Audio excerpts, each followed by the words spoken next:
നമസ്കാരം. കേരളം ഭരണരംഗം എന്ന നമ്മുടെ സിലബസ് ഭാഗത്ത് ഇത് നമ്മുടെ രണ്ടാമത്തെ ക്ലാസ്സാണ്. ഇന്നത്തെ ക്ലാസ്സിൽ ദുരന്ത നിവാരണത്തെക്കുറിച്ചാണ് നമ്മൾ പഠിക്കുന്നത്. ഈ ടോപ്പിക്കിനകത്ത് ദേശീയ ദുരന്ത നിവാരണ നിയമത്തെക്കുറിച്ച് പഠിക്കാനുണ്ട്. ദേശീയ ദുരന്ത നിവാരണ അതോറിറ്റി, സംസ്ഥാന ദുരന്ത നിവാരണ അതോറിറ്റി, ജില്ലാ ദുരന്ത നിവാരണ അതോറിറ്റി, ഇനി അത് കഴിഞ്ഞിട്ട് ദുരന്തങ്ങളെ വർഗീകരിക്കുന്നത് പോലുള്ള കാര്യങ്ങളാണ് നമുക്ക് ഈ ഭാഗത്ത് പഠിക്കേണ്ടത്. വളരെ പ്രധാനപ്പെട്ട ഒരു ടോപ്പിക്കാണ്. നല്ല രീതിയിൽ അത് നമുക്ക് പഠിച്ചെടുക്കുന്നതിന് വേണ്ടിയിട്ട് ശ്രമിക്കാം. അപ്പോൾ ഈ ഭാഗത്ത് നേരത്തെയുള്ള ക്ലാസ് കേരള ഭരണരംഗം എന്നുള്ള ഭാഗത്ത് നെൽവയൽ തണ്ണീർത്തട സംരക്ഷണ നിയമം അതുമായി ബന്ധപ്പെട്ട ക്ലാസ് ചെയ്തിരുന്നു. അതുപോലെ സുപ്രധാന നിയമങ്ങൾ ആ ഭാഗത്തുള്ള ക്ലാസ് ചെയ്തിരുന്നു. ഭരണഘടനയുമായി ബന്ധപ്പെട്ട എല്ലാ ക്ലാസ്സുകളും നമ്മൾ ചെയ്തിട്ടുണ്ട്. അതുപോലെ എക്കണോമിക്സുമായി ബന്ധപ്പെട്ട എല്ലാ ക്ലാസ്സുകളും നമ്മൾ ചെയ്തു. അതെല്ലാം നിങ്ങൾ കാണുന്നുണ്ട്, നന്നായിട്ട് പഠിക്കുന്നുണ്ട് എന്ന് വിചാരിക്കുന്നു. നമുക്ക് ക്ലാസ്സിനകത്തോട്ട് വരാം. ഞാൻ അജിത് സുമേരു. ഏവർക്കും ആസ്ഥ അക്കാഡമിയിലേക്ക് സ്വാഗതം.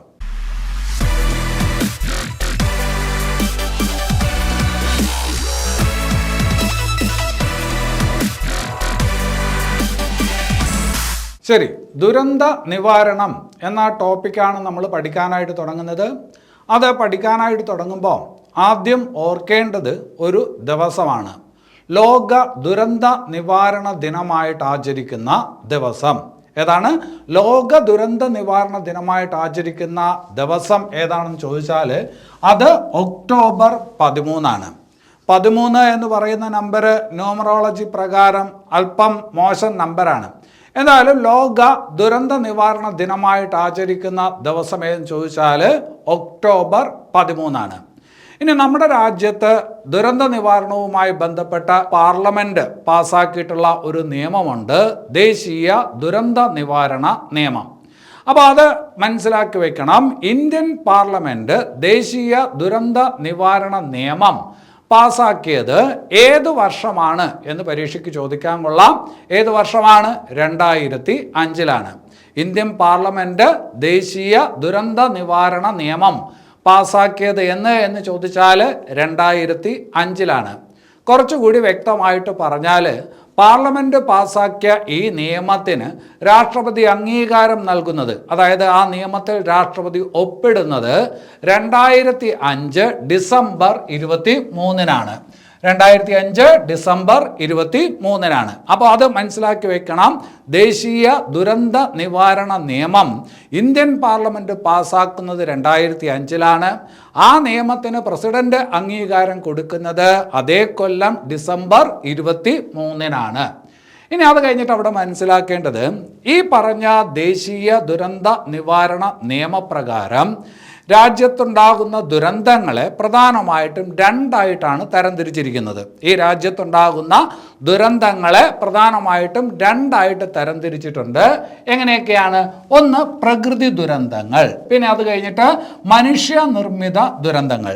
അപ്പോൾ ഈ നിയമപ്രകാരം ദുരന്തങ്ങളെ പ്രധാനമായിട്ടും രണ്ട് തരത്തിലാണ് പറഞ്ഞിരിക്കുന്നത്: പ്രകൃതി ദുരന്തങ്ങൾ, മനുഷ്യ നിർമ്മിത ദുരന്തങ്ങൾ.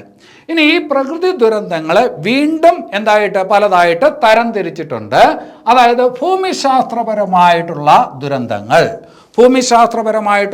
ദുരന്തങ്ങൾ, കാലാവസ്ഥാ ദുരന്തങ്ങൾ, ജല ദുരന്തങ്ങൾ, പിന്നെ അത് കഴിഞ്ഞിട്ട് ജൈവ ദുരന്തങ്ങൾ എന്നിങ്ങനെ 4ആയിട്ട് പ്രകൃതി ദുരന്തങ്ങളെ തരംതിരിച്ചിട്ടുണ്ട്. അപ്പോൾ പറഞ്ഞെന്താണ്? ദേശീയ ദുരന്ത നിവാരണ നിയമം 2005 അല്ലെ, പ്രസിഡന്റ് അംഗീകാരം നൽകുന്നു 2005 ഡിസംബർ 23. ഈ നിയമത്തിൽ ദുരന്തങ്ങളെ പ്രധാനമായിട്ടും രണ്ടായിട്ട് തരംതിരിക്കുന്നു. എങ്ങനെയാണ്?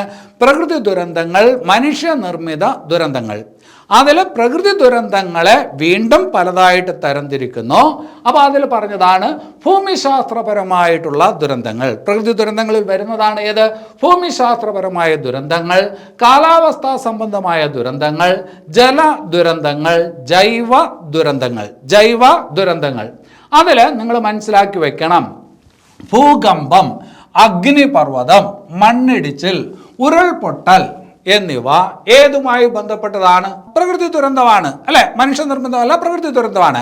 ആ പ്രകൃതി ദുരന്തത്തിൽ ഏതിൽ വരും എന്ന് ചോദിച്ചാൽ ഭൂമിശാസ്ത്രപരമായിട്ടുള്ള ദുരന്തങ്ങളിൽ വരും. ഇവിടെ പ്രത്യേകം ശ്രദ്ധിക്കേണ്ട ഒരു കാര്യമാണ് സുനാമി. സുനാമി എന്ന് പറയുന്നതും ഭൂമിശാസ്ത്രപരമായിട്ടുള്ള ദുരന്തങ്ങളിലാണ് പെടുന്നത്, ഭൗമഘടനയുമായി ബന്ധപ്പെട്ട ദുരന്തങ്ങളിലാണ് പെടുന്നത് എന്നുള്ളത് ഓർത്തു വയ്ക്കുക. കാലാവസ്ഥാ സംബന്ധമായ ദുരന്തങ്ങൾ എന്ന് പറയുന്ന ഒരു കാറ്റഗറി ഉണ്ട്. അതിനകത്തല്ല ഏത് വരുന്നത്? സുനാമി വരുന്നത്. സുനാമിയും ഭൂകമ്പവും അഗ്നിപർവ്വതവും മണ്ണിടിച്ചിലും ഉരുൾപൊട്ടലും ഒക്കെ വരുന്നത് ഏതിനകത്താണ് എന്ന് ചോദിച്ചാൽ ഭൗമഘടനയുമായി ബന്ധപ്പെട്ട ദുരന്തം അല്ലെങ്കിൽ ഭൂമിശാസ്ത്രപരമായ ദുരന്തങ്ങൾക്കകത്താണ് വരുന്നത്. ഇനി അത് കഴിഞ്ഞിട്ട് കൊടുങ്കാറ്റ്, ഉഷ്ണതരംഗങ്ങൾ, ശൈത്യ തരംഗങ്ങൾ, വരൾച്ച, ആലിപ്പഴ വർഷം, ഹിമപാതം പോലുള്ളവ കാലാവസ്ഥാ സംബന്ധമായിട്ടുള്ള ദുരന്തങ്ങളിൽ ഉൾപ്പെടുന്നു. വേറൊരു വിഭാഗമാണ് പ്രകൃതി ദുരന്തങ്ങളിൽ തന്നെ വേറൊരു വിഭാഗമാണ് ഏത്? കാലാവസ്ഥാ സംബന്ധമായിട്ടുള്ള ദുരന്തങ്ങൾ. അപ്പോൾ കൊടുങ്കാറ്റ് ഏതാണ്? കാലാവസ്ഥാ സംബന്ധമായിട്ടുള്ളതാണ്. ഉഷ്ണതരംഗങ്ങൾ, ശൈത്യ തരംഗങ്ങൾ, വരൾച്ച, ആലിപ്പഴ വർഷം, ഹിമപാതം, മഞ്ഞുവീഴ്ചയൊക്കെ ഏതുമായി ബന്ധപ്പെട്ടിരിക്കുന്നു? കാലാവസ്ഥാ സംബന്ധമായിട്ടുള്ള ദുരന്തങ്ങളിൽ വരുന്നു. അപ്പോൾ കുറേ കാര്യങ്ങൾ ഇങ്ങനെ തരും, ഇതിൽ തരംതിരിക്കാനായിട്ട് പറയും. താഴെ തന്നിരിക്കുന്നത് ഭൂമിശാസ്ത്രപരമായ ദുരന്തങ്ങളിൽ വരുന്നത്, താഴെ തന്നിരിക്കുന്നത് കാലാവസ്ഥാ സംബന്ധമായ ദുരന്തങ്ങളിൽ വരുന്നത് എന്നിങ്ങനെ തരംതിരിക്കാനായിട്ട് ചോദിക്കും. അപ്പോൾ അതുകൊണ്ട് അത് മനസ്സിലാക്കി വെക്കണം. പ്രകൃതി ദുരന്തങ്ങളുണ്ട്, മനുഷ്യനിർമ്മിത ദുരന്തങ്ങളുണ്ട്. പ്രകൃതി ദുരന്തങ്ങളെ പിന്നെയും തരംതിരിച്ചിട്ടുണ്ട്. കാലാവസ്ഥാ സംബന്ധമായ ദുരന്തങ്ങൾ, ഭൗമഘടനയുമായി ബന്ധപ്പെട്ട അല്ലെങ്കിൽ ഭൂമിശാസ്ത്രപരമായിട്ടുള്ള ദുരന്തങ്ങൾ. പിന്നെ അത് കഴിഞ്ഞിട്ട് പറഞ്ഞ എന്താണ്? ജലസംബന്ധമായ ദുരന്തം. ജലസംബന്ധമായ ദുരന്തം അതിനൊരു ഉദാഹരണമാണ് വെള്ളപ്പൊക്കം. വെള്ളപ്പൊക്കം എന്ന് പറയുന്നത് കാലാവസ്ഥാ സംബന്ധമായ ദുരന്തങ്ങളിലല്ല ഉൾപ്പെടുത്തിയിരിക്കുന്നത്. വെള്ളപ്പൊക്കം പ്രത്യേകമായിട്ട് വേറെ ഉൾക്കൊള്ളിച്ചിട്ടുണ്ട്. ജലസംബന്ധമായ ദുരന്തം അതിനകത്താണ് ഏത് വരുന്നത്?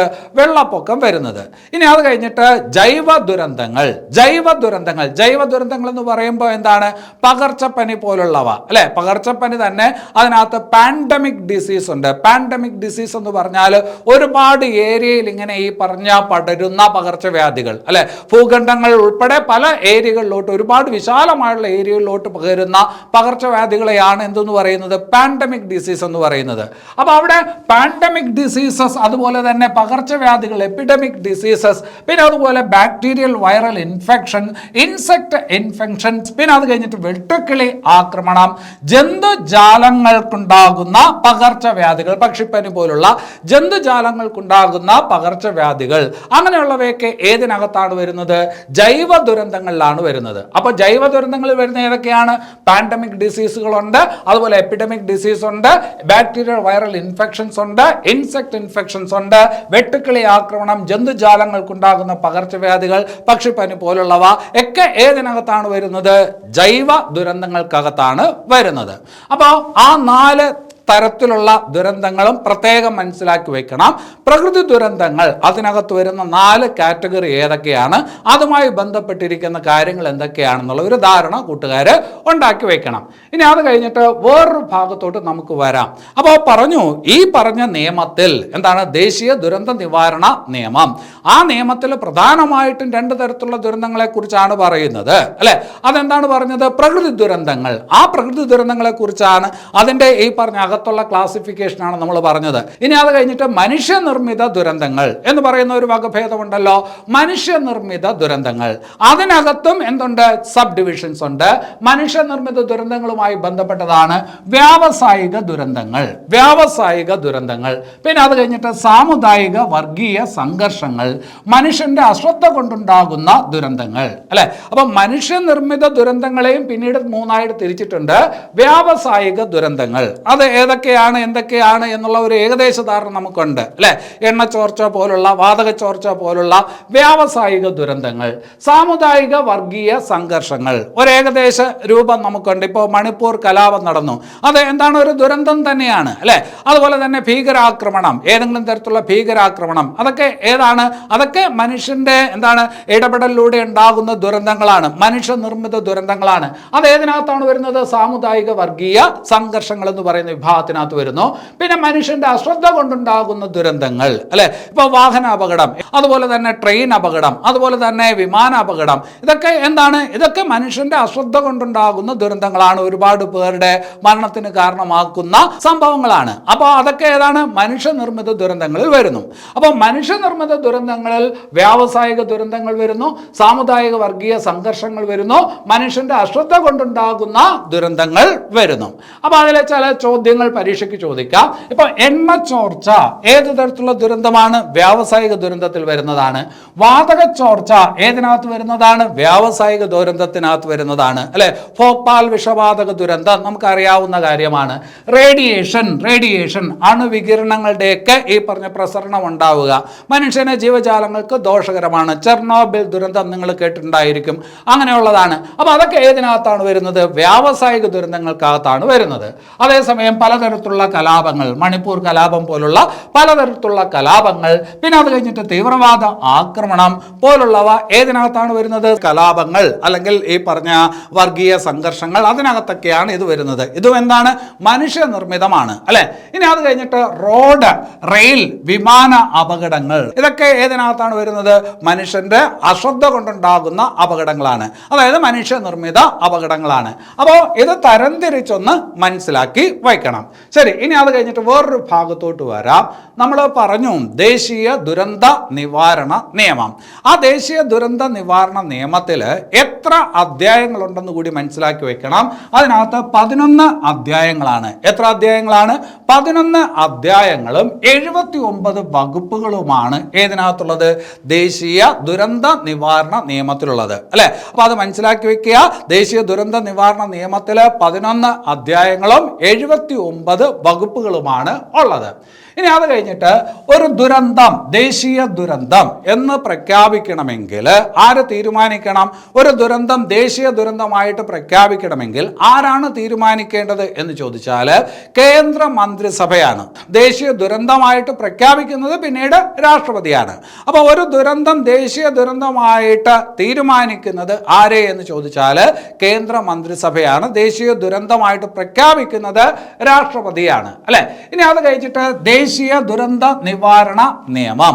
ആ ദേശീയ ദുരന്ത നിവാരണ നിയമവുമായി ബന്ധപ്പെട്ട എല്ലാ കാര്യങ്ങളും വരുന്നത് ഏത് മന്ത്രാലയത്തിന് കീഴിലാണ് എന്ന് ചോദിച്ചാൽ കേന്ദ്ര ആഭ്യന്തര വകുപ്പിന് കീഴിലാണ്. ദേശീയ ദുരന്ത നിവാരണ നിയമം, അതുമായി ബന്ധപ്പെട്ട പ്രവർത്തനങ്ങൾ, അതിനെല്ലാം ഏകോപിപ്പിക്കുന്നത് കേന്ദ്രത്തിൽ ഏത് മന്ത്രാലയമാണ് എന്ന് ചോദിച്ചാൽ അത് ഏത് മന്ത്രാലയമാണ്? കേന്ദ്ര ആഭ്യന്തര വകുപ്പാണ്, കേന്ദ്ര ആഭ്യന്തര മന്ത്രാലയമാണ്.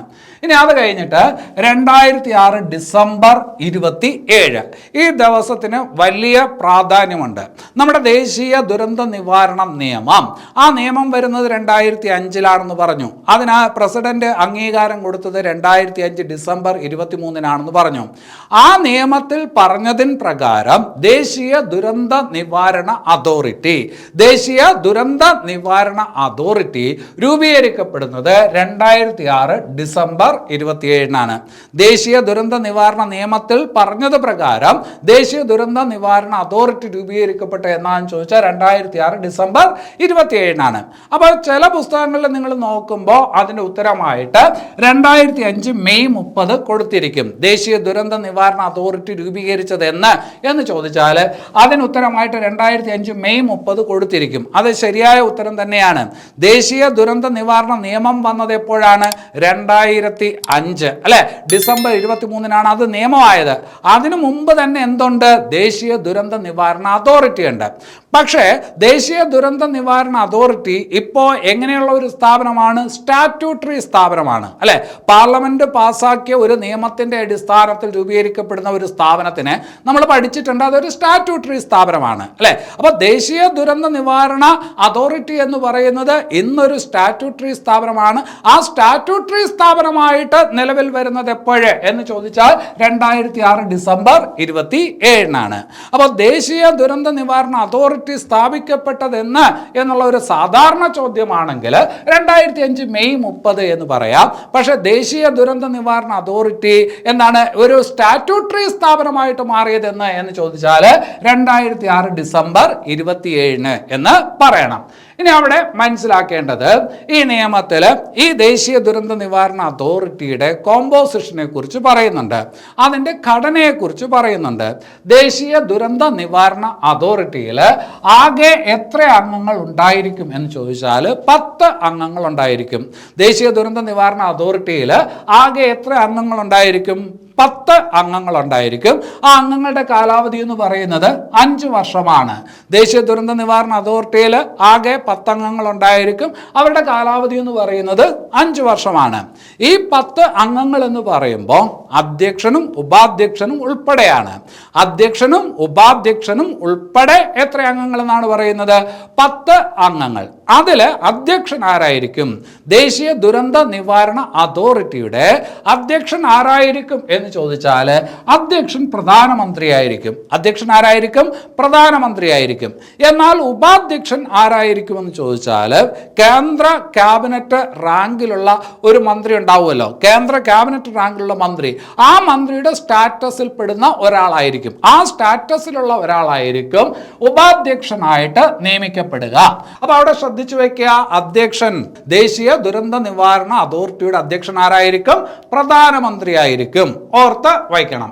ഇനി ഇതിന്റെ ആസ്ഥാനം എവിടെയായിരിക്കും? ദേശീയ ദുരന്ത നിവാരണ അതോറിറ്റിയുടെ ആസ്ഥാനം എവിടെയായിരിക്കും എന്ന് ചോദിച്ചാൽ ന്യൂഡൽഹിയിലാണ്. ഇനി അവിടെ മനസ്സിലാക്കേണ്ട മറ്റൊരു പ്രധാനപ്പെട്ട പോയിന്റ് NDRF. എന്താണ് NDRF എന്ന് ചോദിച്ചു കഴിഞ്ഞാൽ ദേശീയ ദുരന്ത നിവാരണ സേന, national disaster response force. National disaster response force അഥവാ ദേശീയ ദുരന്ത നിവാരണ സേന. ദേശീയ തലത്തിലുണ്ടാകുന്ന ദുരന്തങ്ങൾ, ആ ദുരന്തങ്ങളിൽ ഉടനടി ഇടപെടുന്ന ഒരു സേനയുണ്ട്. ആ ഒരു സേന എന്ന് പറയുന്നത് നമ്മുടെ അർദ്ധ സൈനിക വിഭാഗങ്ങളിലെ ആൾക്കാരെയൊക്കെ കൂടി ചേർത്തുകൊണ്ടുണ്ടാക്കിയിട്ടുള്ള ഒരു സേനയാണ് NDRF. അത് രൂപീകരിക്കപ്പെട്ടത് എന്നാണ് എന്നുകൂടി മനസ്സിലാക്കി വെക്കണം. അത് 2006-ലാണ്. ദേശീയ ദുരന്ത നിവാരണ സേന രൂപീകരിച്ചത് എന്നാണ് എന്ന് ചോദിച്ചാൽ 2006-ആണ്. അത് വളരെ പ്രധാനപ്പെട്ട ഒരു പോയിന്റ് ആണ്. അപ്പോൾ ഈ നിയമം വരുന്നത്, ദേശീയ ദുരന്ത നിവാരണ നിയമം വരുന്നത് 2005 ഡിസംബർ 23-നാണ് അല്ലെ. അതിന്റെ അടിസ്ഥാനത്തിൽ സ്റ്റാറ്റ്യൂട്ടറി ബോഡി ആയിട്ട് ദേശീയ ദുരന്ത നിവാരണ അതോറിറ്റി വന്നത് എപ്പോഴാണെന്ന് പഠിച്ചു? അത് 2006 ഡിസംബർ 27-നാണ്. ദേശീയ ദുരന്ത നിവാരണ സേന രൂപീകരിച്ചതെന്നാണ്, അത് 2006-ലാണ്. ഇനി അത് കഴിഞ്ഞിട്ട് അവിടെ മനസ്സിലാക്കേണ്ട മറ്റൊരു പ്രധാനപ്പെട്ട പോയിന്റ്, ദേശീയ ദുരന്ത നിവാരണ സേന NDRFന്റെ ആപ്തവാക്യം എന്താണ്? NDRFന്റെ ആപ്തവാക്യം എന്താണ് എന്ന് ചോദിച്ചാൽ ആപ്ത സേവ സദൈവ സർവത്ര.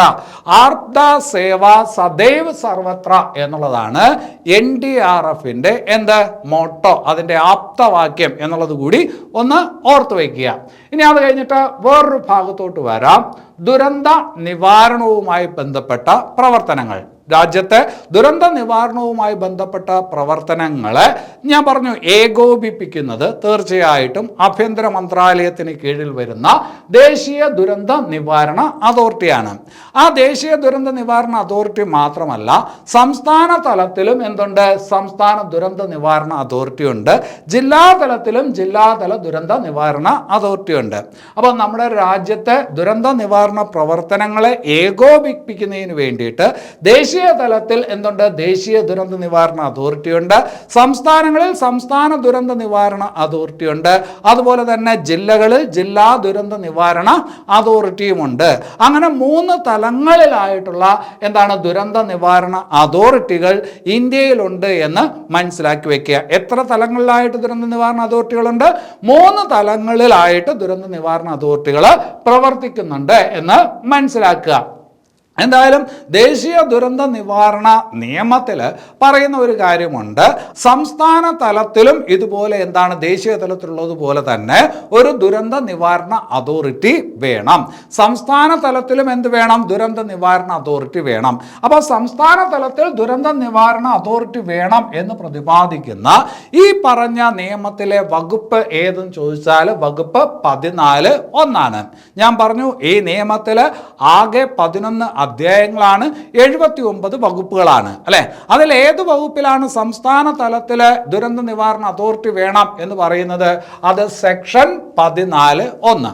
അങ്ങനെ ഈ പറഞ്ഞ നിയമപ്രകാരം 2005 ദേശീയ ദുരന്ത നിവാരണ നിയമപ്രകാരം ഇന്ത്യയിൽ ആദ്യമായിട്ട് സംസ്ഥാന തലത്തിൽ ദുരന്ത നിവാരണ അതോറിറ്റിക്ക് രൂപം കൊടുത്ത സംസ്ഥാനം ഏത് എന്ന് ചോദിച്ചാൽ അഭിമാനത്തോടു കൂടി പറയണം, അത് നമ്മുടെ സംസ്ഥാനമാണ്, കേരളമാണ് അല്ലെ. അപ്പൊ 2005 ദേശീയ ദുരന്ത നിവാരണ നിയമപ്രകാരം ഇന്ത്യയിൽ ആദ്യമായിട്ട് സംസ്ഥാന തലത്തിൽ ദുരന്ത നിവാരണ അതോറിറ്റി രൂപീകരിച്ച സംസ്ഥാനം ഏതെന്ന് ചോദിച്ചാൽ ഏതാണ്? കേരളമാണ്. സംസ്ഥാന ദുരന്ത നിവാരണ അതോറിറ്റി രൂപീകരിക്കപ്പെട്ടത് എന്നാണ്. കേരള സംസ്ഥാന ദുരന്ത നിവാരണ അതോറിറ്റി രൂപീകരിക്കപ്പെട്ട എന്നാന്ന് ചോദിച്ചാൽ 2007 മെയ് 4-നാണ്. 2007 മെയ് 4-നാണ് സംസ്ഥാന ദുരന്ത നിവാരണ അതോറിറ്റി രൂപീകരിക്കപ്പെട്ടത്. അതിന്റെ ആസ്ഥാനം എവിടെയാണെന്ന് ചോദിച്ചാൽ തിരുവനന്തപുരത്താണ്. ആസ്ഥാനം എവിടെയാണ്? സംസ്ഥാന ദുരന്ത നിവാരണ അതോറിറ്റിയുടെ ആസ്ഥാനം തിരുവനന്തപുരമാണ്. തിരുവനന്തപുരത്ത് വികാസ് ഭവനിൽ ഒബ്സർവേറ്ററി ഹിൽസ് ആണ് അതിന്റെ ആസ്ഥാനം. പൊതുവെ നിങ്ങൾ തിരുവനന്തപുരം ഒന്ന് മനസ്സിലാക്കി വെക്കുക. കുറച്ചുകൂടി ചകഞ്ഞ് ചോദിച്ചാൽ വികാസ് ഭവൻ. അപ്പോൾ സംസ്ഥാന ദുരന്ത നിവാരണ അതോറിറ്റിയുടെ ആസ്ഥാനം എവിടെയും ചോദിച്ചാൽ തിരുവനന്തപുരത്ത് വികാസ് ഭവനിലാണ് എന്നുള്ളത് ഓർക്കുക. സംസ്ഥാന ദുരന്ത നിവാരണ അതോറിറ്റിയുടെ ആപ്തവാക്യം എന്ത്? പരീക്ഷയ്ക്ക് ചോദിച്ച ചോദ്യമാണ്.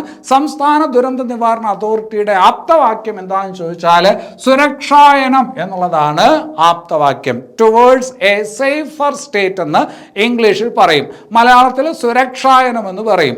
അപ്പോൾ സംസ്ഥാന ദുരന്ത നിവാരണ അതോറിറ്റിയുടെ ആപ്തവാക്യം എന്തെന്ന് ചോദിച്ചാൽ സുരക്ഷായനം എന്നുള്ളതാണ് ആപ്തവാക്യം മലയാളത്തിൽ. ഇംഗ്ലീഷിൽ അത് ടുവേർഡ്സ് എ സേഫർ സ്റ്റേറ്റ് എന്ന് പറയും. അപ്പൊ അത് ഓർത്ത് വെക്കണം, പരീക്ഷയ്ക്ക് മുമ്പ് ഈ ഭാഗത്ത് ചോദിച്ച ഒരു ചോദ്യമാണ് സുരക്ഷായനം.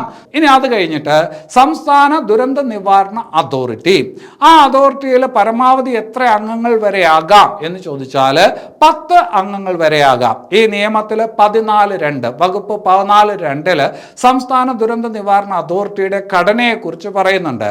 അപ്പൊ ആ 14(2) പറയുന്നത് 10 അംഗങ്ങൾ വരെയാകാം. സംസ്ഥാന ദുരന്ത നിവാരണ അതോറിറ്റിയിൽ 10 അംഗങ്ങൾ വരെയാകാം. ഈ 10 അംഗങ്ങൾ എന്ന് പറയുന്നത് അധ്യക്ഷനെയും ഉപാധ്യക്ഷനെയും കൂട്ടിയിട്ടാണ്. സംസ്ഥാന ദുരന്ത നിവാരണ അതോറിറ്റിയുടെ അധ്യക്ഷൻ ആരായിരിക്കും? ദേശീയ ദുരന്ത നിവാരണ അതോറിറ്റിയുടെ അധ്യക്ഷൻ ആരാണെന്ന് നമ്മൾ പഠിച്ചതാണ്, അത് പ്രധാനമന്ത്രിയാണ് അല്ലെ. അപ്പോൾ സംസ്ഥാന ദുരന്ത നിവാരണ അതോറിറ്റിയുടെ അധ്യക്ഷൻ ആരായിരിക്കും എന്നുള്ള ചോദ്യത്തിന് പെട്ടെന്ന് ഉത്തരം നമുക്ക് പറയാനായിട്ട് പറ്റും. അതിന്റെ അധ്യക്ഷൻ മുഖ്യമന്ത്രിയായിരിക്കും, സംസ്ഥാനത്തെ മുഖ്യമന്ത്രിയായിരിക്കും. ഇനി അത് കഴിഞ്ഞിട്ട് കേരള സംസ്ഥാനത്തിലെ ദുരന്ത നിവാരണ അതോറിറ്റിയുടെ ഉപാധ്യക്ഷൻ ആരായിരിക്കും? എന്ന് ചോദിച്ചാൽ ഉപാധ്യക്ഷൻ റവന്യൂ വകുപ്പ് മന്ത്രിയായിരിക്കും. ആരായിരിക്കും? റവന്യൂ വകുപ്പ് മന്ത്രിയായിരിക്കും. അപ്പോൾ സംസ്ഥാന ദുരന്ത നിവാരണ അതോറിറ്റി, ആ അതോറിറ്റിയിൽ പരമാവധി 10 അംഗങ്ങൾ വരെ ആകാം. അതിന്റെ അധ്യക്ഷൻ മുഖ്യമന്ത്രിയാണ്, ഉപാധ്യക്ഷൻ എന്ന് പറയുന്നത് റവന്യൂ മന്ത്രിയാണ്. ഇനി ഇതിന്റെ CEO ആരാണ്? ഈ പറഞ്ഞ സംസ്ഥാന ദുരന്ത നിവാരണ അതോറിറ്റിയുടെ CEO ആരാണ് എന്ന് ചോദിച്ചാൽ അതിനുത്തരം ചീഫ് സെക്രട്ടറി എന്നാണ്. സംസ്ഥാന ദുരന്ത നിവാരണ അതോറിറ്റിയുടെ ചീഫ് എക്സിക്യൂട്ടീവ് ഓഫീസർ അഥവാ CEO ആരാണെന്ന് ചോദിച്ചാൽ അത് ചീഫ് സെക്രട്ടറി ആണ് എന്ന് പറയണം. അതുപോലെ നല്ല ഒരു ചോദ്യമാണ്, സംസ്ഥാന ദുരന്ത നിവാരണ അതോറിറ്റിയുടെ കൺവീനർ ആരായിരിക്കും? സംസ്ഥാന ദുരന്ത നിവാരണ അതോറിറ്റിയുടെ കൺവീനർ ആരായിരിക്കും? അതും പരീക്ഷയ്ക്ക് ചോദിക്കാൻ സാധ്യതയുള്ള ഒരു ചോദ്യമാണ്. ഇങ്ങനെ ഒറ്റ ചോദ്യമായിട്ടായിരിക്കില്ല ചോദിക്കുന്നത്, 3-4 കാര്യങ്ങളെല്ലാം കൂടെ ചേർത്ത് ഒറ്റ പ്രസ്താവനയായിട്ട് ചോദിക്കും. അധ്യക്ഷൻ ആര്, ഉപാധ്യക്ഷൻ ആര്, CEO ആര്, പിന്നെ അത് കഴിഞ്ഞിട്ട് കൺവീനർ ആര് എന്നൊക്കെ പറഞ്ഞിങ്ങനെ ചോദിക്കും. എന്നിട്ട് ശരിയായ പ്രസ്താവന പ്രസ്താവന ഏതെന്ന് എഴുതാൻ പറയും. അപ്പോൾ അതുകൊണ്ട് അത് ശ്രദ്ധിച്ചു വെക്കുക. സംസ്ഥാന ദുരന്ത നിവാരണ അതോറിറ്റിയുടെ കൺവീനർ ആരും ചോദിച്ചാൽ ദുരന്ത നിവാരണ revenue department additional chief secretary ആണ്. ദുരന്ത നിവാരണ revenue department additional chief secretary ആയിരിക്കും ഏതിന്റെ? സംസ്ഥാന ദുരന്ത നിവാരണ അതോറിറ്റിയുടെ കൺവീനർ എന്നുള്ളത് ശ്രദ്ധിച്ച് വയ്ക്കുക. അപ്പോൾ ഇതിനെക്കുറിച്ച് പറയുന്നത് ഏത്? ഈ കോമ്പോസിഷനെ കുറിച്ചൊക്കെ പറയുന്നത് ഏത് വകുപ്പിലാണെന്ന് ഞാൻ നേരത്തെ പറഞ്ഞു. സെക്ഷൻ 14(2) സെക്ഷൻ 14(1) സംസ്ഥാന ദുരന്ത നിവാരണ അതോറിറ്റിയെ കുറിച്ച് പറയുന്നത്. സെക്ഷൻ 14(2) അതിന്റെ കോമ്പോസിഷൻ, അതിന്റെ ഘടനയെ കുറിച്ച് പറയുന്നത്. ആ ഘടന ഞാൻ പറഞ്ഞു, പരമാവധി 10 അംഗങ്ങൾ വരെ ആകാം. ആ 10 അംഗങ്ങൾ എന്ന് പറയുമ്പോൾ ആരൊക്കെ ചേരുന്നതാണ്? അധ്യക്ഷനും ഉപാധ്യക്ഷനും ഉൾപ്പെടെ 10 അംഗങ്ങൾ വരെ ആകാം എന്നുള്ളതാണ്. അപ്പോൾ ഈ സംസ്ഥാന ദുരന്ത നിവാരണ അതോറിറ്റി, ഈ ദുരന്ത നിവാരണ അതോറിറ്റിയുടെ ധർമ്മം, ലക്ഷ്യം, പ്രവർത്തനം എന്താണ്? സംസ്ഥാനത്ത് ദുരന്ത സാധ്യതയുള്ള മേഖലകളെ തിരിച്ചറിയുക, ആ പറഞ്ഞ ദുരന്തങ്ങൾക്ക് ബദലായിട്ട് ആ ദുരന്തങ്ങൾ തടയുന്നതിന് വേണ്ടിയിട്ടുള്ള ഒരു നയം രൂപീകരിക്കുക എന്നുള്ളതൊക്കെയാണ് സംസ്ഥാന ദുരന്ത നിവാരണ അതോറിറ്റിയുടെ എന്ത്? കർമ്മം, ധർമ്മം അല്ലെ? നമ്മുടെ സംസ്ഥാനത്ത് പലതരത്തിലുള്ള ദുരന്തങ്ങൾ, ഭൗമഘടനയുമായി ബന്ധപ്പെട്ട് ഭൂമിശാസ്ത്രപരമായിട്ടുള്ള ദുരന്തങ്ങളൊക്കെ ഉണ്ടാകാൻ സാധ്യതയുള്ള സ്ഥലമുണ്ട്. മണ്ണിടിച്ചിലോ ഉരുൾപൊട്ടലോ തീരശോഷണമോ അല്ലെ? തീരശോഷണം എന്ന് പറയുന്നത് ഭൗമഘടനയുമായി ഭൂമിശാസ്ത്രപരമായിട്ടുള്ള ദുരന്തങ്ങളിൽ പെടുന്നതാണ് തീരശോഷണമൊക്കെ. അപ്പൊ അങ്ങനെയുള്ള ദുരന്തങ്ങളൊക്കെ ഉണ്ടാകാൻ സാധ്യതയുള്ള സ്ഥലങ്ങളുണ്ട്. ആ സ്ഥലങ്ങൾ ഏതൊക്കെയാണെന്ന് തിരിച്ചറിഞ്ഞ് അതിനെ പ്രതിരോധിക്കുന്നതിന് വേണ്ടിയിട്ടുള്ള മാർഗങ്ങൾ, അതിനു വേണ്ടിയിട്ടുള്ള നയങ്ങൾ ഒക്കെ രൂപീകരിക്കുക എന്നുള്ളത് സംസ്ഥാന ദുരന്ത നിവാരണ അതോറിറ്റിയുടെ ധർമ്മമാണ്. അതിൻ്റെ അടിസ്ഥാനത്തിൽ ദുരന്ത നിവാരണ നയം, സംസ്ഥാന ദുരന്ത നിവാരണ അതോറിറ്റി ആദ്യമായിട്ട് ഒരു ദുരന്ത നിവാരണ നയം പ്രഖ്യാപിക്കുന്നത് 2010 സംസ്ഥാന ദുരന്ത നിവാരണ അതോറിറ്റി നമ്മുടെ സംസ്ഥാനത്ത് ആദ്യമായിട്ട് ദുരന്ത നിവാരണ നയം പ്രഖ്യാപിക്കുന്നത് 2010 ആ നയത്തിൽ ദുരന്തങ്ങളെ 5 തരത്തിൽ എന്ത് ചെയ്തിട്ടുണ്ട്? തരംതിരിച്ചിട്ടുണ്ട്. നമ്മൾ ദേശീയ ദുരന്ത നിവാരണ നിയമം, ആ നിയമവുമായി ബന്ധപ്പെട്ട ദുരന്തങ്ങൾ, ആ ദുരന്തങ്ങളെ 2 കാറ്റഗറിയിലായിട്ടാണ് നമ്മൾ പെടുത്തിയത് അല്ലെ? ഒന്ന് ഏതാണ്? പ്രകൃതി ദുരന്തങ്ങൾ, വേറൊന്ന് മനുഷ്യനിർമ്മിത ദുരന്തങ്ങൾ. അതിനകത്ത് ഉപവിഭാഗങ്ങൾ വേറെയുണ്ട്. ഇപ്പോൾ നമ്മുടെ ഈ സംസ്ഥാന ദുരന്ത നിവാരണ അതോറിറ്റി 2010 ദുരന്ത നിവാരണ നയം പ്രഖ്യാപിച്ചപ്പോൾ നമ്മുടെ സംസ്ഥാനത്തുണ്ടാകുന്ന ദുരന്തങ്ങളെ 5 ആയിട്ടാണ് പട്ടികപ്പെടുത്തിയിട്ടുള്ളത്. എങ്ങനെയൊക്കെയാണ്? ഒന്ന്, ജലവും കാലാവസ്ഥയുമായി ബന്ധപ്പെട്ട ദുരന്തം, ജലവും കാലാവസ്ഥയുമായി ബന്ധപ്പെട്ട ദുരന്തം. പിന്നെ അത് കഴിഞ്ഞിട്ട് ഭൗമഘടനയുമായി ബന്ധപ്പെട്ട ദുരന്തം, രാസവ്യാവസായിക ദുരന്തങ്ങൾ, രാസവ്യാവസായിക ദുരന്തങ്ങൾ, ജൈവപരമായ ദുരന്തങ്ങൾ, മനുഷ്യനിർമ്മിത ദുരന്തങ്ങൾ എന്നിങ്ങനെ ദുരന്തങ്ങളെ 5 ആയിട്ട് പട്ടികപ്പെടുത്തിയിട്ടുണ്ട് സംസ്ഥാനത്ത്. ഏതൊക്കെയാണ്? ജലവും കാലാവസ്ഥയുമായി ബന്ധപ്പെട്ട ദുരന്തം, ഭൗമഘടനയുമായി ബന്ധപ്പെട്ട ദുരന്തം, രാസവ്യാവസായിക ദുരന്തം, ജൈവപരമായുള്ള ദുരന്തം, മനുഷ്യനിർമ്മിത ദുരന്തം. ഇതിനെക്കുറിച്ചൊക്കെ നമ്മൾ നേരത്തെ വിശദീകരിച്ചതാണ്, അതുകൊണ്ട് അതിനകത്തോട്ട് പോകുന്നില്ല. എങ്കിലും ഒന്ന് ഓർത്തു വയ്ക്കുക, സുനാമി എന്ന് പറയുന്നത് കാലാവസ്ഥയുമായി ബന്ധപ്പെട്ടിരിക്കുന്ന ദുരന്തമല്ല, ഭൗമഘടനയുമായി ബന്ധപ്പെട്ടിരിക്കുന്ന ദുരന്തമാണ്. മനുഷ്യനിർമ്മിത ദുരന്തം എന്ന് പറഞ്ഞാൽ എന്താണ്, എന്തൊക്കെയാണ് എന്നുള്ളത് കൂട്ടുകാർക്ക് അറിയാം. പക്ഷേ അണക്കെട്ടുകളുടെ തകർച്ച, അങ്ങനെ ഒരു സാധനം തരും. അണക്കെട്ടുകളുടെ തകർച്ച, അണക്കെട്ട് ദുരന്തം എന്ന് പറയുന്നത് മനുഷ്യനിർമ്മിത ദുരന്തങ്ങളുടെ കൂട്ടത്തിൽ വരുന്നില്ല. ഭൗമഘടനയുമായി ബന്ധപ്പെട്ട ദുരന്തമായിട്ടാണ് അതിനെ എന്ത് ചെയ്തിട്ടുള്ളത്? കണക്കാക്കിയിട്ടുള്ളത്. അണക്കെട്ടുകളുടെ തകർച്ച ഏതിനകത്താണ് വരുന്നത്? ഭൗമഘടനയുമായി ബന്ധപ്പെട്ട എന്താണ്? ദുരന്തമാണ്. ഏതെങ്കിലും തരത്തിൽ ഭൂചലനമോ ഭൂകമ്പമോ ഒക്കെ ഉണ്ടാവുമ്പോഴാണ് അണക്കെട്ടുകൾ തകരുന്നത്. അതുകൊണ്ട് ഭൗമഘടനയുമായി ബന്ധപ്പെട്ട ദുരന്തമായിട്ടാണ് അണക്കെട്ടുകളുടെ തകർച്ചയെ വച്ചേക്കുന്നത്. അതേസമയം വെടിക്കെട്ട് അപകടം, വെടിക്കെട്ട് അപകടം എന്ന് പറയുന്നത് എന്താണ്? വെടിക്കെട്ട് അപകടം തീർച്ചയായിട്ടും മനുഷ്യ നിർമ്മിതമായിട്ടുള്ള ഒരു ദുരന്തമാണ്, മനുഷ്യന്റെ ഇടപെടലുമായി ബന്ധപ്പെട്ടിരിക്കുന്ന ഒരു ദുരന്തമാണ്. തീരശോഷണം എന്ന് പറയുന്നത് മനുഷ്യന്റെ ഇടപെടലുമായി ബന്ധപ്പെട്ട ദുരന്തമല്ല, കാലാവസ്ഥാ സംബന്ധമായുള്ള ദുരന്തമാണ് അല്ലെ?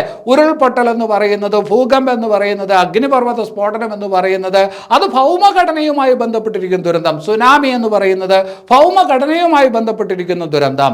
അണക്കെട്ടുകളുടെ തകർച്ചയും എന്തുമായി ബന്ധപ്പെട്ടിരിക്കുന്നു? ഭൗമഘടനയുമായി ബന്ധപ്പെട്ട ദുരന്തമാണ്. ഈ 2 പോയിന്റുകൾ നിങ്ങൾ ശ്രദ്ധിച്ചു വെക്കുക. ഇതായിരിക്കും നിങ്ങളെ കൺഫ്യൂസ് ചെയ്യിപ്പിക്കുന്നത്. അതുകൊണ്ട് ആ ഭാഗത്ത് ആ ചോദ്യമായിരിക്കും ചോദിക്കാൻ സാധ്യത.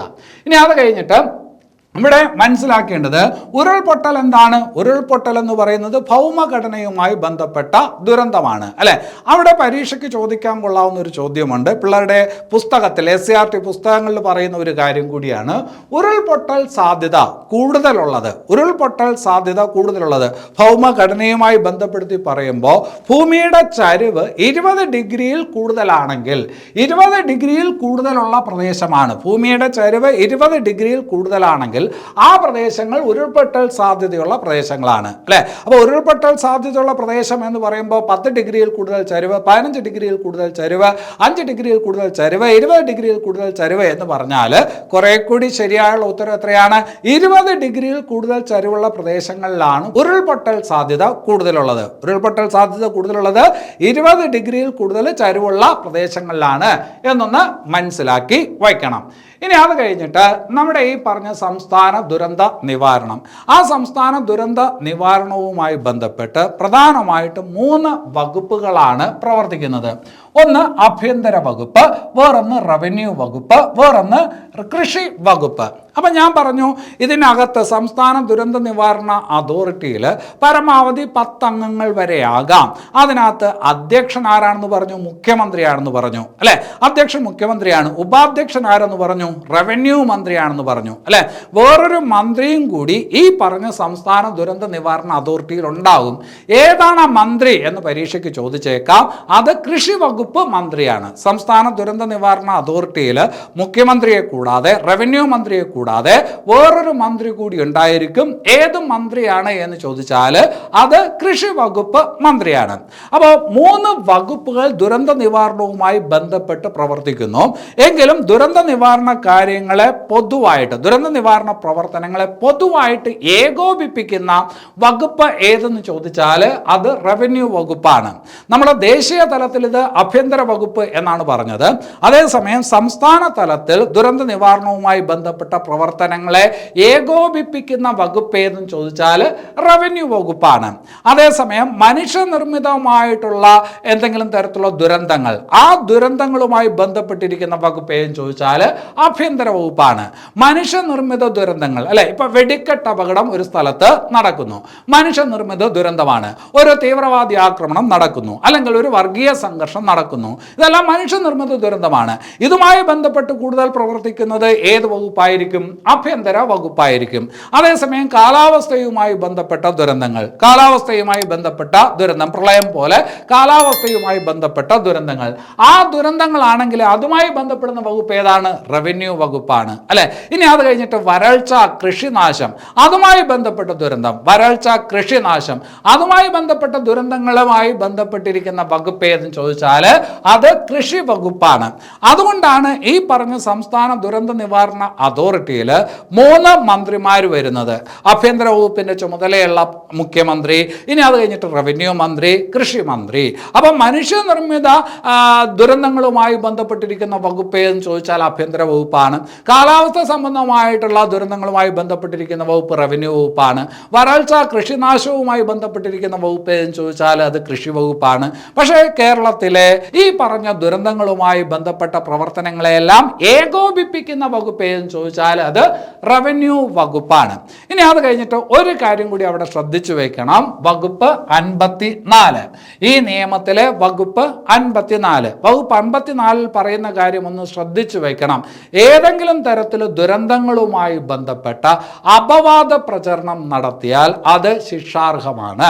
ഇപ്പോൾ ഒരു ദുരന്തമുണ്ടായി, ആ ദുരന്തത്തെക്കുറിച്ച് തെറ്റായിട്ടുള്ള വാർത്തകൾ നൽകുക, ഭീതിതമായിട്ടുള്ള തെറ്റായിട്ടുള്ള വാർത്തകൾ നൽകുക, അത് എന്താണ്? കുറ്റകരമാണ്. ഒരു ദുരന്ത ഭൂമിയിൽ ആൾക്കാർ ഒരുപാട് മാനസിക സംഘർഷത്തിലായിരിക്കും നിൽക്കുന്നത്. അപ്പോൾ ഈ ദുരന്തവുമായി ബന്ധപ്പെട്ട് ഭീതിതവും അതുപോലെ തെറ്റായതുമായിട്ടുള്ള വാർത്തകൾ പ്രചരിപ്പിക്കുന്നത് കുറ്റകരമാണ് എന്ന് പറയുന്ന വകുപ്പാണ് വകുപ്പ് 54. പരീക്ഷയ്ക്ക് ചോദിക്കാൻ കൊള്ളാവുന്ന വകുപ്പാണ്. അപ്പോൾ ഞാൻ പറഞ്ഞു ഇതിനകത്ത് മൊത്തം എത്ര അധ്യായങ്ങളാണ്? 11 അധ്യായങ്ങളാണ് 79 വകുപ്പുകളാണ് അല്ലെ. അതിൽ നമ്മൾ പ്രത്യേകം പറഞ്ഞ ഒരു വകുപ്പുണ്ട് 14(1). 14(1) പറഞ്ഞ എന്താണ്? സംസ്ഥാന തലത്തിൽ സംസ്ഥാന ദുരന്ത നിവാരണ അതോറിറ്റി വേണം. ആ ഒരു വകുപ്പിന്റെ കാര്യം പറഞ്ഞിട്ടുണ്ട്. അത് കഴിഞ്ഞ് എടുത്തു പറഞ്ഞ ഒരു വകുപ്പാണ് വകുപ്പ് 54. ദുരന്തങ്ങളുമായി ബന്ധപ്പെട്ട് ഭീതിതമോ തെറ്റിദ്ധാരണയോ ആയിട്ടുള്ള വാർത്തകൾ ചമയ്ക്കുന്നത്, അങ്ങനെയുള്ള പ്രവർത്തനങ്ങളിൽ ഏർപ്പെടുന്നത് കുറ്റകരമാണ് എന്ന് പറയുന്ന വകുപ്പാണ് വകുപ്പ് 54. ഇനി അത് കഴിഞ്ഞിട്ട് വേറൊരു ഭാഗത്തോട്ട് വരാം. ഈ നിയമത്തിൽ ജില്ലാ ദുരന്ത നിവാരണ അതോറിറ്റിയെ കുറിച്ചുമൊക്കെ പറയുന്നുണ്ട് അല്ലെ. നമ്മൾ പഠിച്ചതാണ് 3 തലങ്ങളിലാണ് ജില്ലാ ദുരന്ത നിവാരണ അതോറിറ്റി ഉണ്ട്. ജില്ലാ ദുരന്ത നിവാരണ അതോറിറ്റിയുടെ അധ്യക്ഷൻ ആരാണെന്ന് കൂട്ടുകാർക്ക് അറിയാം. അത് ജില്ലാ കളക്ടറാണ്. ജില്ലാ ദുരന്ത നിവാരണ അതോറിറ്റിയുടെ അധ്യക്ഷൻ ആരാണ്? ജില്ലാ കളക്ടറാണ്. എന്നാൽ ജില്ലാ ദുരന്ത നിവാരണ അതോറിറ്റിയുടെ ഉപാധ്യക്ഷൻ ആരാണെന്ന് ചോദിച്ചാൽ ജില്ലാ പഞ്ചായത്ത് പ്രസിഡന്റ് ആയിരിക്കും. ജില്ലാ പഞ്ചായത്ത് പ്രസിഡന്റ് ആയിരിക്കും എന്താണ്? ഈ പറഞ്ഞ ജില്ലാ ദുരന്ത നിവാരണ അതോറിറ്റിയുടെ ഉപാധ്യക്ഷൻ അല്ലെ. 14 ജില്ലകളിലും 14 ജില്ലാ പഞ്ചായത്തുകൾ ഉണ്ടാവും. അപ്പോൾ ഈ പറഞ്ഞ ഉപാധ്യക്ഷൻ എന്ന് പറയുന്നത്, ജില്ലാ ദുരന്ത നിവാരണ അതോറിറ്റിയുടെ ഉപാധ്യക്ഷൻ എന്ന് പറയുന്നത് ജില്ലാ പഞ്ചായത്ത് പ്രസിഡന്റ് ആയിരിക്കും. അധ്യക്ഷൻ ആരായിരിക്കും? ജില്ലാ കളക്ടർ ആയിരിക്കും. അങ്ങോട്ടും ഇങ്ങോട്ടും മാറിപ്പോകരുത്.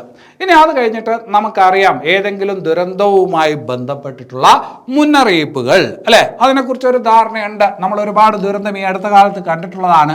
അപ്പോൾ അതുകൊണ്ട് ജാഗ്രതാ മുന്നറിയിപ്പുകളൊക്കെ നമുക്കറിയാം. നന്നായിട്ട് മഴ പെയ്യുമ്പോൾ ഒക്കെ നമുക്ക് ജാഗ്രതാ മുന്നറിയിപ്പുകൾ കിട്ടുന്നുണ്ട്. അപ്പോൾ അത് ഓരോ നിറങ്ങളാണ് അതിനകത്ത് കൊടുത്തിട്ടുള്ളത് അല്ലെ. ആ നിറം അനുസരിച്ചുകൊണ്ട് ആ മുന്നറിയിപ്പിന്റെ പ്രാധാന്യം, അതിന്റെ തീവ്രത നമുക്ക് മനസ്സിലാക്കാനായിട്ട് പറ്റും. ഇപ്പോൾ പച്ച അലർട്ട്. പച്ച അലർട്ട് എന്ന് പറയുന്നത് എന്താണ്? ആ പച്ച അലർട്ട് എന്ന് പറയുന്നത് ഈ പറഞ്ഞ എന്താണ്? തൃപ്തികരമായിട്ടുള്ള ഒരു അവസ്ഥയാണ്. കാലാവസ്ഥ തൃപ്തികരം എന്ന് സൂചിപ്പിക്കുന്നതിനുള്ള അലർട്ടാണ് പച്ച അലർട്ട്. അതിനേക്കാളും കുറച്ചുകൂടി തീവ്രമാണ് ഏത്? മഞ്ഞ അലർട്ട്. പച്ച അലർട്ട് കാലാവസ്ഥ തൃപ്തികരമാണ്, പേടിക്കാനൊന്നുമില്ല എന്നുള്ള ഒരു കാര്യമാണ് പച്ച അലർട്ടിലൂടെ ഉദ്ദേശിക്കുന്നത്. കുറച്ചുകൂടി സീരിയസ് ആണ് ഏത്? മഞ്ഞ അലർട്ട്. മഞ്ഞ അലർട്ട് എന്ന് പറയുമ്പോൾ ഇപ്പോൾ കുഴപ്പമില്ല, പക്ഷേ കരുതലോടെ ചുറ്റുപാടുകൾ നിരീക്ഷിച്ചോണം, കരുതലോടെ ഇരുന്നോണം. ഇപ്പോൾ കുഴപ്പമില്ല, പക്ഷെ കരുതലോടെ ഇരുന്നോണം എന്നുള്ളതാണ് ഏതുകൊണ്ട് ഉദ്ദേശിക്കുന്നത്? മഞ്ഞ അലർട്ട് കൊണ്ട് ഉദ്ദേശിക്കുന്നത്. ഇനി അതിനേക്കാളും കുറച്ചുകൂടി സീരിയസ് ആണ് ഏത്? Orange alert. ഓറഞ്ച് അലർട്ട് കൊണ്ട് ഉദ്ദേശിക്കുന്നത് എന്താണ്? അതീവ ജാഗ്രത വേണം, ഉപേക്ഷ വിചാരിക്കരുത്, അതീവ ജാഗ്രത വേണം. റെഡ് അലർട്ട് എന്ന് പറഞ്ഞാൽ ഈ പറഞ്ഞ അപകടം എന്ന് തന്നെയാണ് അർത്ഥം. റെഡ് അലർട്ട് എന്ന് പറഞ്ഞു കഴിഞ്ഞാൽ കർശന സുരക്ഷാ നടപടികൾ സ്വീകരിക്കുക എന്നുള്ളതാണ്. എത്രയും പെട്ടെന്ന് എസ്കേപ്പ് ആവുക എന്നുള്ളതാണ്. ഏതെങ്കിലും വഴി കൂടെ രക്ഷപ്പെട്ടോ എന്നുള്ള രീതിയിലാണ് ഏത് നൽകുന്നത്? റെഡ് അലർട്ട് നൽകുന്നത്. അപ്പോൾ അതിൻ്റെ ക്രമം ഓർത്തു വയ്ക്കണം. പച്ച, അത് കഴിഞ്ഞിട്ട് മഞ്ഞ, അത് കഴിഞ്ഞിട്ട് ഓറഞ്ച്, അത് കഴിഞ്ഞിട്ട് റെഡ് അല്ലേ. അപ്പോൾ അങ്ങോട്ട് മാറിപ്പോരുത്. പച്ച കഴിഞ്ഞ് ഓറഞ്ച് ആണോ മഞ്ഞയാണോ എന്നുള്ള സംശയം വരരുത്. പച്ച തൃപ്തികരമാണ്, മഞ്ഞ എന്ന് പറഞ്ഞു കഴിഞ്ഞാൽ കരുതലോടെ ഇരിക്കണം. അതേസമയം ഓറഞ്ച് എന്ന് പറയുമ്പോൾ അതീവ ജാഗ്രത വേണം. മഞ്ഞയിലും ജാഗ്രത വേണം, പക്ഷെ ഓറഞ്ചിൽ അതീവ ജാഗ്രത വേണം.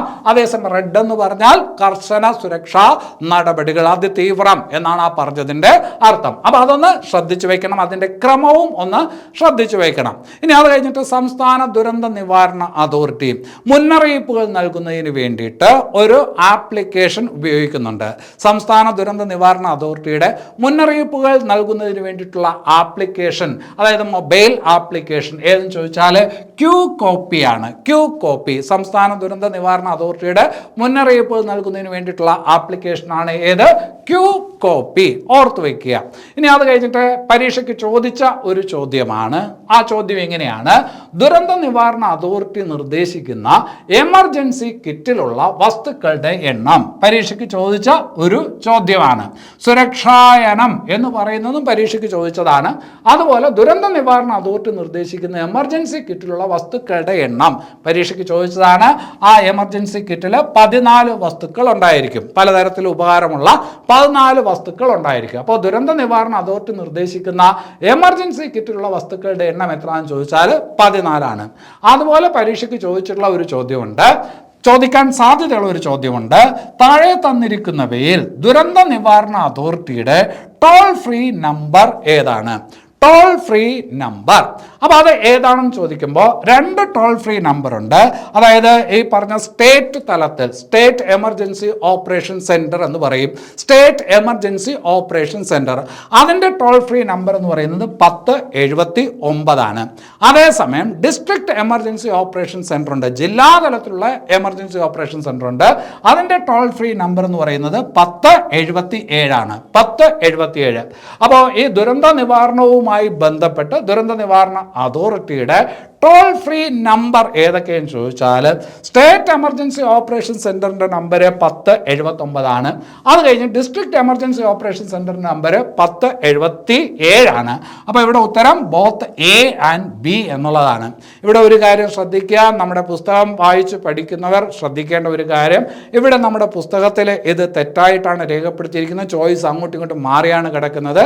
അപ്പോൾ അതൊന്ന് തിരുത്തിക്കോണം. 1079, 1077 ഇത് രണ്ടും ടോൾ ഫ്രീ നമ്പറാണ്. അപ്പോൾ ഇത്രയുമാണ് ദേശീയ ദുരന്ത നിവാരണവുമായി ബന്ധപ്പെട്ട് അത്യാവശ്യം അറിയേണ്ട കാര്യങ്ങൾ. കുറച്ച് കൂടുതൽ കാര്യങ്ങളുണ്ട്. ആ കാര്യങ്ങളെല്ലാം നോട്ടിനകത്ത് ഉൾക്കൊള്ളിച്ചിട്ടുണ്ട്. അതൊന്ന് വായിച്ച് മനസ്സിലാക്കാൻ വേണ്ടിയുള്ള കാര്യമാണ്. പറഞ്ഞ് ബോധ്യപ്പെടുത്തുക എന്ന് പറയുന്നത് ഇത്ര പ്രയാസമുള്ള കാര്യമാണ്. അപ്പോൾ അതുകൊണ്ട് അതെല്ലാം നോട്ടിനകത്ത് ഉൾക്കൊള്ളിച്ചിട്ടുണ്ട്. അതുകൂടി വായിക്കുക.